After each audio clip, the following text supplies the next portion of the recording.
नमस्कार साथियों, welcome to basic educator. केंद्रीय विद्यालय संगठन की रिक्रूटमेंट के रिगार्डिंग आज कुछ अपडेट्स थी, तो उसके ऊपर हम बात कर लेते हैं।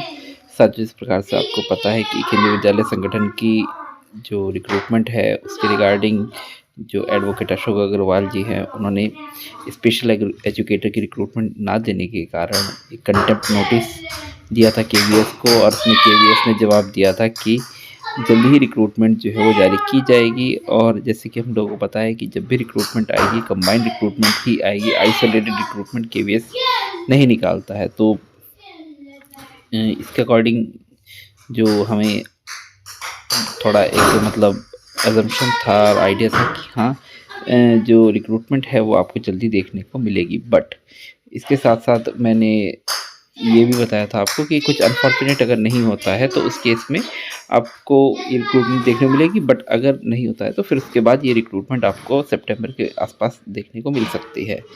बट अब आज ये जो केस कंटेम्प्ट केस किया था एडवोकेट अशोक अग्रवाल जी ने स्पेशल एजुकेटर के मामले में, तो उसमें क्या हुआ उसके ऊपर थोड़ी सी आज हम बात कर लेते हैं। तो एडवोकेट अशोक अग्रवाल जी ने आज अपनी सोशल मीडिया पोस्ट के माध्यम से केस में क्या हुआ उसके बारे में बताया है। तो थोड़ा सा इस पोस्ट को देख लेते हैं, फिर इसके बाद हम बात करेंगे कि इसके क्या तात्पर्य निकाले जा सकते हैं। तो justice Dharmesh Sharma of Delhi high court today pulled up KVS and MOE Government of India for failure to comply with High Court Division Bench Direction 58/2024 to complete entire process of recruitment of 987 special educator against 987 post of special educator in KVS in 6-month period after the advocate Ashok Agrawal appearing for social jurists argued that MOE and KVS are blaming each other and practically doing nothing to implement High Court direction. The Honorable Judge, while issuing notice in contempt case, directed both Ministry of Education, Government of India and KVS to file a status report within 4 weeks complaining steps taken by them in compliance of High Court direction. The Honorable Judge rejected argument of the Council for Ministry of Education, Government of India that MOE Government of India has no role in the matter and has been wrongly impleaded in the contempt case. Next hearing 15 May 2025। तो इसमें जो ministry of education government of India की तरफ से बोला गया था कि भाई हमें गलत तरीके से इसमें शामिल किया जा रहा है, इसमें मिनिस्ट्री ऑफ एजुकेशन का कोई रोल नहीं है। तो इसको जो ऑनरेबल जज है उन्होंने इस आर्ग्यूमेंट को रिजेक्ट कर दिया है और बोला है कि 4 हफ्ते के अंदर अंदर आप इस पर जो है अपना पक्ष रखेंगे। तो इसकी जो अगली हियरिंग है वो आपकी 15 मई में है। तो थोड़ी सी बात कर लेते हैं कि 15 मई को हियरिंग है तो उसका क्या अब मतलब निकल सकता है। तो मैं आपको बता दूं साथियों कि 15 मई को आपकी हियरिंग है, तो 15 मई के बाद आ जाएगा जून।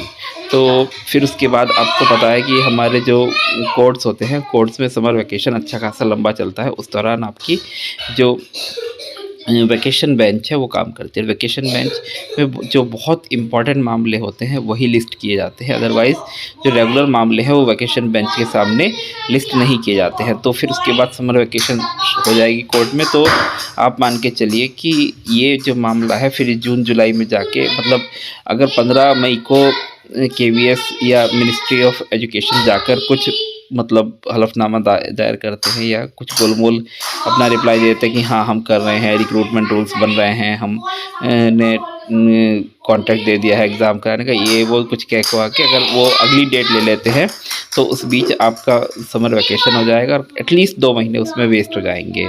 तो फिर उसके बाद आप मान के चलिए जून तो बिल्कुल ख़त्म है, फिर जुलाई के आसपास आपकी जो है वो हियरिंग लग सकती है इसकी।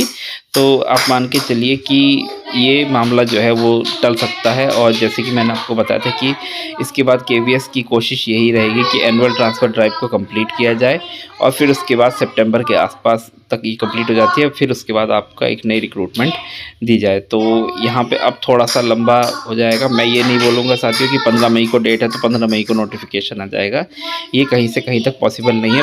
पूरी चांसेस ये है कि 15 तारीख को केवीएस और एमओई की तरफ से एक मतलब गोलमोल जवाब दाखिल किया जाएगा, जिससे कि ये मामला जो है वो समर वैकेशन के बाद फिर से लिस्ट हो तब तक KVS को टाइम मिल जाएगा और वो जो है चीज़ें उस हिसाब से अगली बार जो भी हियरिंग होगी उसमें अपना वो बता देंगी, हाँ हम तब नोटिफिकेशन निकाल रहे हैं। तो देखते हैं कि क्या होता है इसमें आगे। बाकी चीज़ें जो है अब पॉसिबिलिटी हाल निकट भविष्य में थोड़ी कम लग रही है, चीज़ें अब थोड़ी डिले हो सकती हैं और तैयारी जारी रखिए। देखिए कुछ चमत्कार हो गया तो अलग बात है कि हो सकता है कि एक चमत्कार हो जाए, KVS सोचे कि नहीं 15 तारीख को नेक्स्ट हियरिंग से पहले पहले मैं भर्ती निकाल दूं और काम मतलब वहाँ पे जाके हमें जवाब जो देना पड़े, मतलब उसमें हम कह दें कि हाँ भाई भर्ती निकाल दिया, तो वो अलग चीज़ है। देखिए वो तो मतलब एक बहुत ही एक चमत्कारिक चीज़ हो जाएगी, तो ऐसा हो जाता है तो बहुत अच्छी बात है।